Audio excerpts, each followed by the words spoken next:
we got to experience some That's fun true. stuff at the game. We got food and drink. We're up on the glass. Forgetting that they were 16-year-olds. Forgetting that they're 16-year-olds. Yeah. Yeah, exactly. We Yeah. even stumbled across a crazy fight happened with the Americans fans, and they were up on the glass. I mean, that was sweet. I'm not. One of the major differences, I think, in marketing for a sports team is it kind of comes down to just trying to create excitement and really kind of showcase the experience of what it's like going to those games.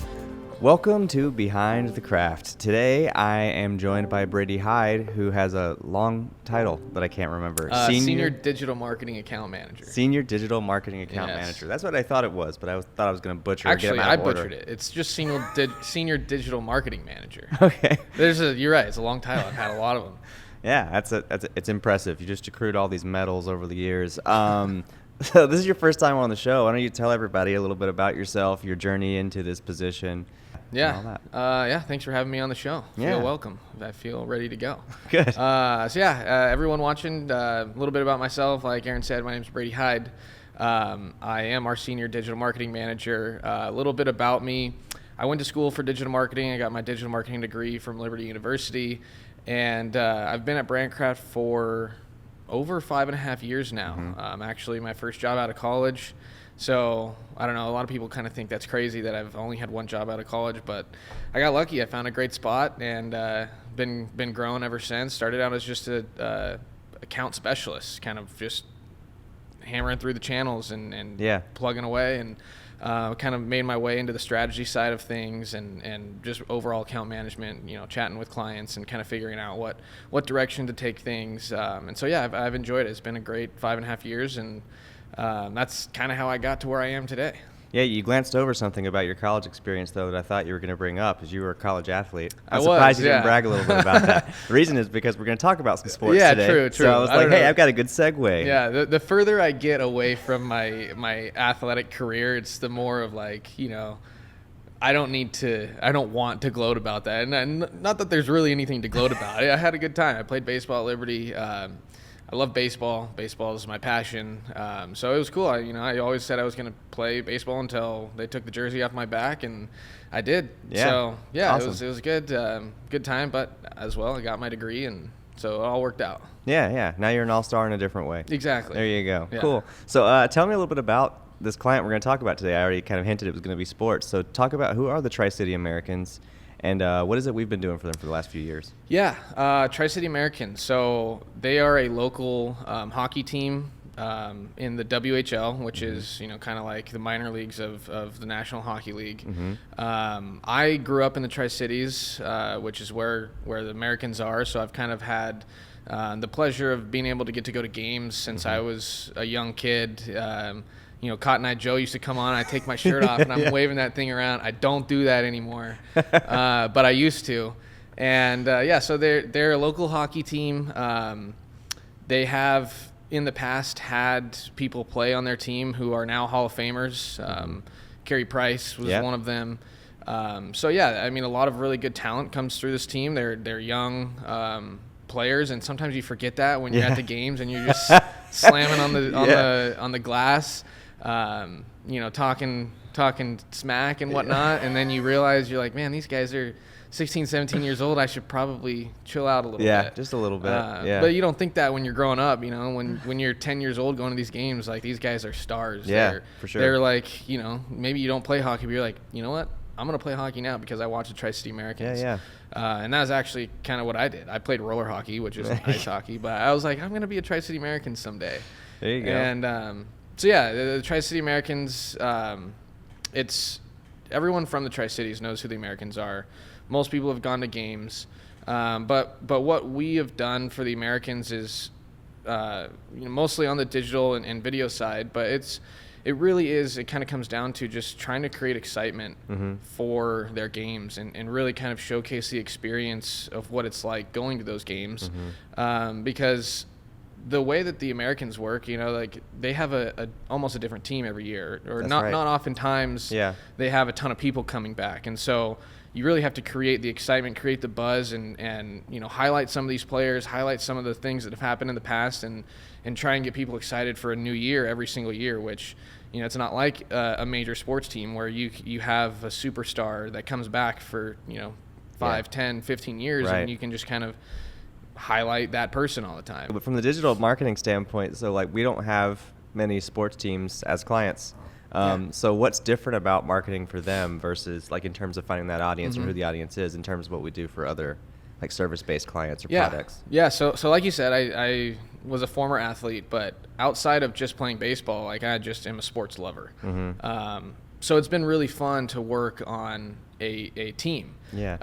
And so I don't know. I think the best part about it is just kind of being able to put yourself in the shoes of someone who goes to these games and be a part of the audience, which is true. You know, oftentimes with some of the services or products that we market, we aren't our own audience. Right. And so the difference, I mean, maybe not always the difference, but one of the major differences I think in marketing for a sports team is you can kind of step back and look at something and go, what would I like to see as someone who is in this audience, or what types of things would get me excited to go to a game? Yeah. And you can kind of lean into that and understand that other people who are interested in sports are likely going to be interested in looking at the same thing. So some of the stuff that we did is kind of based on like just you and I brainstorming like what's cool, man? Like what should we do? Yeah. And then we do it. And I think that's really, really fun, especially seeing it come to life. Yeah. You've already hinted at some of this with what you just talked about with the history, and then even right now about like the approach and how we figure out that. But remember those brainstorming sessions. What do you remember about them that you can tell us about the process that kind of influenced or got us towards the direction we ended up taking last year? Yeah. It was actually really cool. The brainstorming session that we had was, well, what was it, the 35th season? Yeah. Well, I think it was the 36th season, but some it kind was of 35 years. Yeah, some kind of anniversary season. And me and you were just kind of talking like, Tri-City Americans have been here for a long time. And a lot of people that go to these games have been going to the games since the Americans became a team. And so we really tried to kind of lean into that history and show what it looked like 35 years ago compared to what it looked like today. Yeah. And somehow, I'm not sure how, we found some pretty sweet videos We did, yeah. on YouTube of old Americans games. The first season. The first season. We even stumbled across a crazy fight that happened it was in Seattle, I think? in Seattle. Yeah. The Seattle Thunderbirds, I believe they are. I think that's right. Yeah. Got in a fight with the Americans fans, and they were up on the glass. I mean, that was sweet. That wouldn't happen today, but that was... Yeah, that was cool. As a non-Tri-Cities like native too, and I know like you're obviously like, I remember Tori came by and saw us watching. He's like, I remember this, and I was just like, what? This was wild. Made that fight was national crazy. News, you know, like That's so fantastic. we didn't include that footage, but we did include footage of just what it looked like and kind of overlaid it with footage that we took recently. And so it was just kind of going back and forth between the old Americans and the new Americans, and really kind of just bringing together the idea that this is a community team, and like we've been behind this team for a long time, and it was really kind of a powerful video. Wow. Thank you. Yeah, absolutely. There you go. I'm gonna cut that out. I shouldn't have even done it. Yeah, no, it was really cool. I still remember we were brainstorming. I think it was you and I and Lexi, I think, was the ones that they caught. But we were talking about, and I remember like just that when that came up, we were like, dude, we did the math, because no one was talking about that. I remember we were like, what, it's like 1988 to 20, whatever year it was, 2023 or something. We were like, am I crazy, or is that 35 years? And we were like, it's been 35 years since they came to the Tri-Cities. And then I remember you started just like looking up. You were like, right now I'm looking at all the players who've gone pro ever who play here, and you were like naming them all off. And I think that's what it became, was, again, talking about what's going to get butts in seats. And I think we started going like, man, there's a really cool history here that, like, as a community makes you want to kind of rally behind. Right. There's also this whole thing of like, hey, the players that are on this ice this season could be the stars of tomorrow. Exactly. And this is your chance to see them before that. And you can say, hey, I saw Carey Price before he was Carey Price. And we actually kind of connected those two things, right? You know, like we had the history of showing the people who had gotten drafted and had played in the NHL, and last season we actually had a player who was drafted in the second round by the Seattle Kraken, Lucas Dragicevic. Yes. And so we kind of leaned into that too, you know. It was like, hey, all of these stars have played here, but the stars of tomorrow are here right now. So like, watch them while they're here. Yeah. And then 15 years down the line, you can be talking to your kids saying, hey, I remember watching that guy when he was 16, 17 years old, kicking butt against the Spokane Chiefs or, whoever they're playing. Right. And, it was pretty cool. I mean, a second-round draft pick in the NHL, that's pretty high honors. And to have someone like that playing in the Tri-Cities, you have to, again, like, what's going to get butts in seats. And basically, I think we had – star player alert or some kind of verbiage around that of just highlighting this one player, as well as the awareness videos that we were running. And kind of the strategy behind that was trying to get people excited about the history of the Americans and that it's kind of an anniversary year. And in Facebook, what we can kind of do is say, with the audience that we have, and again, that's people like us, people interested in sports, people who live in the Tri-Cities, show them these videos, these really cool videos that we've created and say, obviously we know not everyone's going to be interested in what we're showing them, although they should because we do kick-ass stuff. But a lot of people will show more interest. And with the way that these videos work is we can kind of create additional audiences that say, hey, if someone's watched 50% or 75% of this video, that tells us that, there's some interest there. At least something caught their attention and they watched some of this video, if not the whole thing. And with the star player alert, we then retargeted the people who watched X% of the video and said, hey, now that you're interested and have heard about what we're doing with the Americans, let's also add on to the fact that, hey, we have a star up and coming here, and let's lean into that a little bit and make sure that we're giving our audience an additional reason to say, you know what, book tickets. Let's go. Let's go to this game on a Friday night. Let's get excited and as well as the history stuff, we did show in those videos like what it looks like being at the game today and kind of the excitement and energy that is there. So I think it worked pretty well. Yeah, that's awesome. You kind of you answered like my next 3 questions. I'm sorry, I got excited. No, you're good. That's fine. That's perfect. Actually, I do have one more thing. Let's do it. We also have another team in town, the Tri-City Dust Devils. We don't do anything for them, but I think it was like in 2010 or 11. Yeah, Russell Wilson. I remember played for this is a big the deal. Tri-City Dust Devils. They still lean on that today. Yeah, so like having a big star make it, and in this case, not even in the same sport. Right. But having a big star make it is a huge factor, and so that's another reason why we wanted to make sure we leaned into the stars of the future. Yeah. And last year, Lucas Dragicevic, round 2, pick 63. I don't know, something like that. Yeah. Which, maybe someday he's a Hall of Famer and we get to say, hey, we worked on that ad campaign. Yeah, who knows? Who knows? That would be cool. Anything else about the collaboration that you remember just between like digital and creative and just like sort of the whole team and how we came together and did this? Anything you want to talk about? Yeah, it was, I think it was kind of the start of us reshaping the way that digital and creative teams work together. And instead of just, me on the digital side typing a brief saying, hey, this is what I'm thinking it should look like. Right.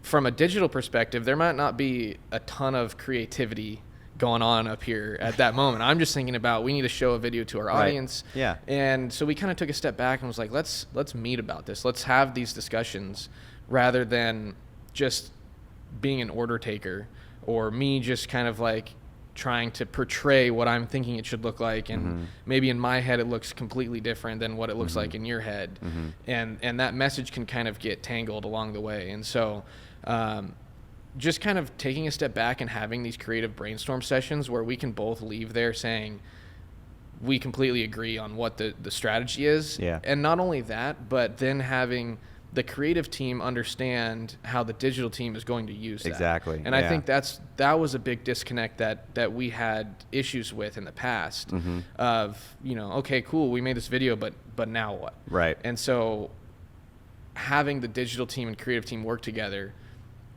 the creative not only looks better, but it does its purpose for what it needs to do, whether that is a Facebook ad, 15 seconds, 30 seconds, retargeting graphics, static image.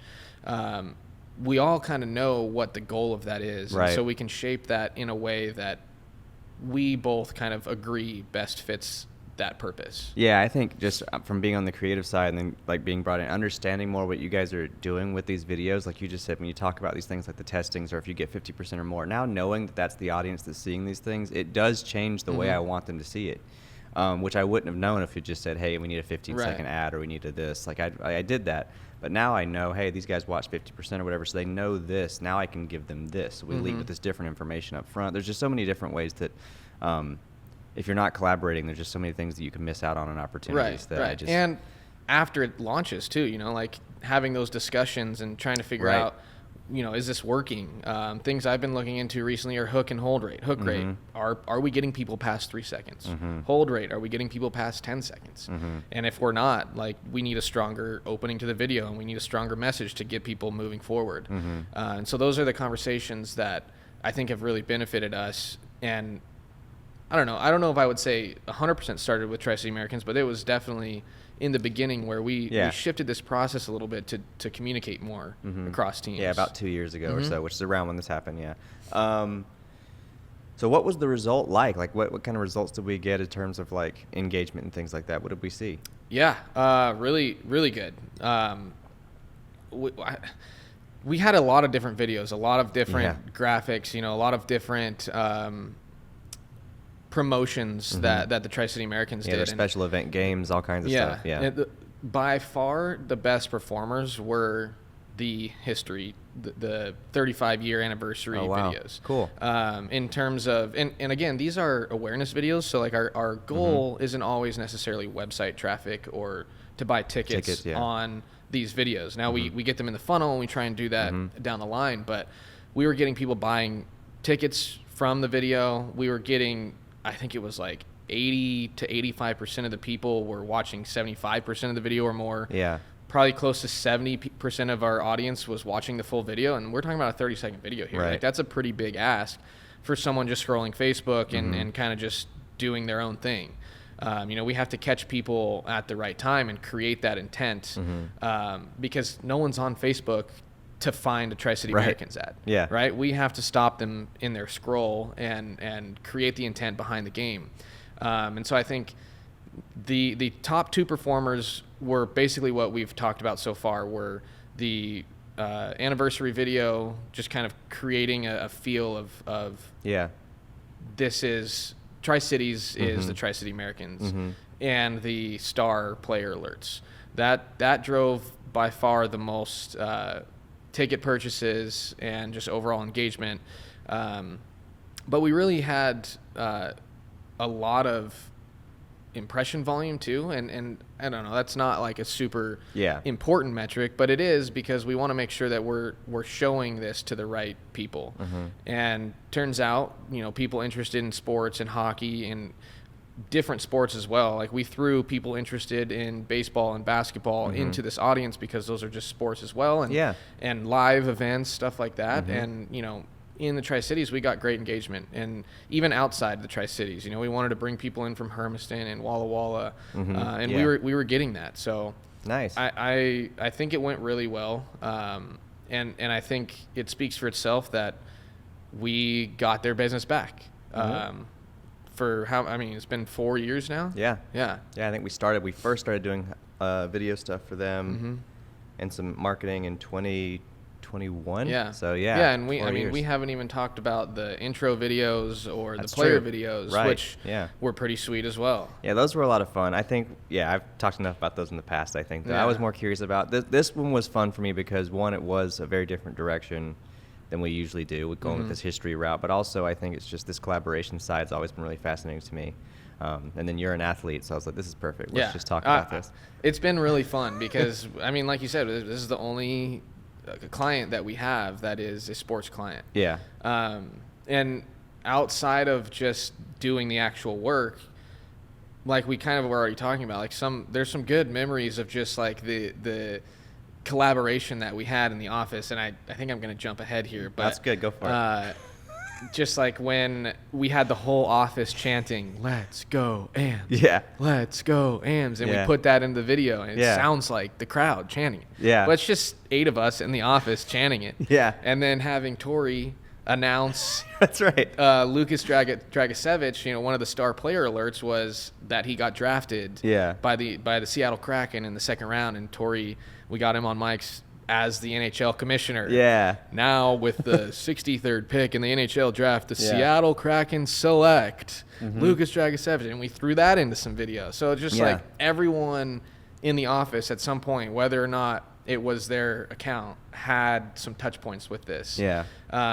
And then even the partnership that we had with Tri-City Americans, we got to experience some fun stuff at the game. We had the Bud Light Zone. Had a blast. We're eating as much food as we can. We've got food and drink. We're up on the glass. Forgetting that they were 16-year-olds. Forgetting that they're 16-year-olds. Yeah, exactly. But hey, that was a blast. It was really fun. Yeah, so. the truth is, I mean, I think that, yeah, you're right. You can put yourself in the shoes. I get more excited about doing video and doing work for the Americans every year because now that I've been to the games, since they've been a client, they give us the tickets.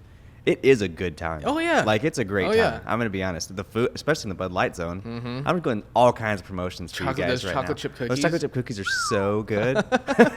Anyway, that's so it's a great time. Yeah, you guys, Bud Light Zone, do it. It's worth it. Yeah, if your company's thinking about renting, you should just do it. It's a great night for everybody. All right, so the last question here is, this might be a long shot, obviously. We don't have many. But say there's another sports team out there. They're listening to this, potentially. I'm just going to hope we'll manifest this. And they're looking to create some more hype videos, sell some more tickets, get some more butts and seats. What advice do you have for them?